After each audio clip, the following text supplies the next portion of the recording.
ఏది అయినా ట్రై చెయ్యి ఆచి చికెన్ మసాలా. ఆచి చికెన్ మసాలా. వందే మాతర గీతం వెలువడి 150 ఏళ్ళైన సందర్భంగా కేంద్ర ప్రభుత్వం ఈ సంవత్సరాన్ని వందే మాతర సంవత్సరంగా ప్రకటించింది. దేశభక్తి ప్రపూరితమైన నిర్ణయాన్ని మనం గౌరవిస్తూ వందే మాతర నినాదంతో ఈ ప్రసంగాన్ని ప్రారంభం చేసుకుంటున్నాం. వందే మాతరం, వందే మాతరం, వందే మాతరం. రాజుల శక్తితోడ ఋషిరాజుల తీవ్ర విరక్తితోడ, తల్లి భారతమాత రాజుల శక్తితోడ ఋషిరాజుల తీవ్ర విరక్తితోడ, ధీరాజుల మేధతోడ కవిరాజుల సద్గుణ బోధతోడ, రాజుల శక్తితోడ ఋషిరాజుల తీవ్ర విరక్తితోడ.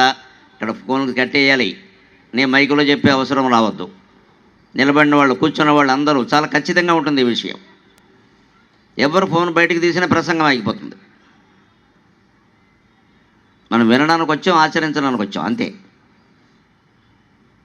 రాజుల శక్తితోడ ఋషిరాజుల తీవ్ర విరక్తితోడ, ధీరాజుల మేధతోడ కవిరాజుల సద్గుణ బోధతోడ, ద్యోరాజుగ వెల్గుని భరత రాజ్యము, ద్యోరాజుగ వెల్గుని భరత రాజ్యము, నూత్న యుగమునందునన్ రాజిలునట్లుగా, నూత్న యుగమునందునన్ రాజిలునట్లుగా, యువతరం ఒక ఈ నవతరం ఒక దీక్షను బునగావలెన్, యువతరం ఒక దీక్షను బునగావలెన్.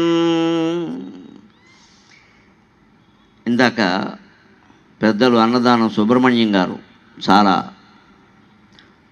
ఉత్తేజకరమైన ప్రసంగం చేస్తూ ఒక మాట అన్నారు. ఈ దేశం విశ్వగురువుగా ఉంది అన్నారు.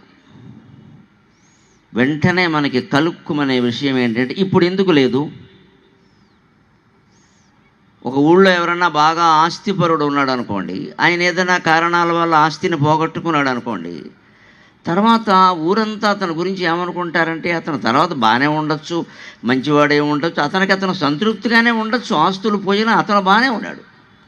కానీ ఊళ్ళో ఏమనుకుంటారంటే, ఆయన పేరు రాగానే ఆయన అండి ఒకప్పుడు అండి 100 ఎకరాలు జమీందారండి, ఇప్పుడంటే అలా అయిపోయాడు. ఇది ఒక ఆలోచన అండి మన దేశంలో. ఉన్నవాడిని సుఖంగా బతకనీరు. వాడు ఏం పోగొట్టుకున్నాడో చెప్పాలి వెంటనే.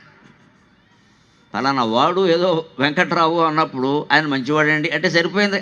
ఒకప్పుడండి అయ్యి బాబు అస్సలు 100 ఎకరాలు జమీందే, ఇలా అయిపోయారు. కొడుకులండి, కూతురు ఏదో అంటారండి. ఇంకా ఇప్పుడు ఆశ్చర్యం ఏమిటంటే, ఈ గ్రహస్థితి మన దేశానికి పట్టింది. ఒకప్పుడు ఎందుకు విశ్వగురువుగా ఉంది? ఈవేళ మనం గురువుల కోసం విశ్వమంతా తిరుగుతున్నాం. హైదరాబాదులో ప్రత్యేకించి చెప్పవలసిన మాట ఇది. ఏ తల్లిదండ్రులను ప్రశ్నించినా మీ అబ్బాయిలు ఎక్కడున్నారు, మీ అమ్మాయిలు ఎక్కడున్నారు, అమెరికాలో ఉన్నారు, చైనాలో ఉన్నారు, అంతే లెక్క. ఇక్కడ ఎవడు లేడు. బాగా చదువుకున్న వాళ్ళందరూ ఉద్యోగాలు చేస్తూ అమెరికాలో ఉంటారు. కష్టపడి పనిచేసే వాళ్ళంతా గల్ఫ్లో ఉంటారు. ఇక్కడ ఎవడు ఉంటాడంటే పని చేత కాక, తెలివితేట లేక బద్ధకస్తులు ఉంటాడు. ఇక్కడ ఈ స్థితికి ఎందుకు తెచ్చుకున్నామండి మనం? ఒకసారి ఆలోచన చేద్దాం. అందుకే ఇన్ని వేల మందితో ఈ సమ్మేళనం పెట్టారు రాష్ట్రీయ స్వయం సేవక సంఘం వాళ్ళు ప్రత్యేకంగా. మన మీద మనకి నమ్మకం లేదు, మన విద్య మీద మనకి నమ్మకం లేదు, మన నీళ్ల మీద, మన పాల మీద, మన ఇంటి మీద, మన తల్లి మీద, మన తండ్రి మీద కూడా మనకి నమ్మకం లేదు. దీని ఆధునిక సమాజం అన్నాం మనం. ఏ ఆధునిక సమాజం ఇది? పిల్లలకి తల్లి మీద నమ్మకం లేదు, తల్లిదండ్రులకి పిల్లల మీద నమ్మకం లేదు. ఏ సమాజంలో ఉన్నాం మనం? ఎందుకు తెచ్చుకున్నాం? ఒకప్పుడు విశ్వగురువుగా ఉంది భారతదేశం అంటే అర్థం ఏమిటి? పచ్చని చెట్లు శాంతిమయ వాయువులను ప్రసరించుచుండ.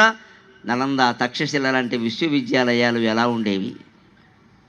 ఎక్కడ తక్షశిల, ఎక్కడ నలంద, ఎక్కడో బీహార్లో ఎక్కడో అవన్నీ ఉంటే కొండల్లో, కొండ గుహల్లో ఆచార్యులు కూర్చుని గోచి మాత్రంగా ధరించిన ఆచార్యులు, అంగవస్త్రం మాత్రమే ధరించిన ఆచార్యులు, పైన కప్పుకుందుకు ఉత్తరీయం కూడా లేనటువంటి ఆచార్యులు కేవలం కమండలంలో ఉండే ఉదకాన్ని సేవించి వేదాలు, శాస్త్రాలు, పురాణాలు, కావ్యాలు, సమస్తమైనటువంటి విద్యా గ్రంథాలన్నీ చెబుతూ ఉంటే, చైనా నుంచి, జపాన్ నుంచి, జర్మనీ నుంచి, అనేక రకాల దేశాల నుంచి ఓడల మీద వచ్చి కొందరు, దేశాలు మారి నడిచి వచ్చి కొందరు వేల మైళ్ళు దూరం నుంచి వచ్చి ఇక్కడ విన్నారండి.